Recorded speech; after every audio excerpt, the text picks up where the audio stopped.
अस्सलाम वालेकुम वरहमतुल्लाहि वबरकातुहू। क्या हाल है भाई? ठीक है, सब खैरियत से हैं। आप सबका शुक्रिया मेरी हौसला अफजाई। मज़ीद शायरी सुनने और देखने के लिए आपको मेरे चैनल को सब्सक्राइब और बेल आइकॉन को प्रेस कर दी। Thank you. पंजाबी बाबा बुल्ले शाह का कलाम है जी। और रांझा रांझा कर दीनी मैं आपे रांझा होई आखो नी मैनू दी दो रांझा हीर न आखे कोई और रब लगदा सकुरांझा रे रब रे तुनियो रांझा ओ रांझा रांझा ओ रांझा रांझा ओ रांझा रांझा कर दीनी मैं आपे रांझा होई ओ एक राती जागे शेख सदाम एक राती जागण कुत्ते तेथू उत्ते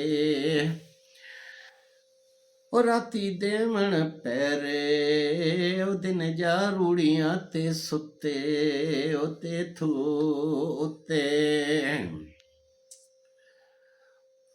खसम अपने दा दर नहीं छड्डदे भावें वजन जुत्ते तेथू उत्ते ओ बुल्ले शाह तू भी उठ नहीं ते बाजी लै गए कुत्ते तेथू उत्ते हो रांझा रांझा हो रांझा रांझा ओ जे रब मिलदा नाती तोतियां ते मिलदा डडुआं मच्छियां ओ जे रब मिलदा जंगल बेले ते मिलदा डडुआं मच्छियां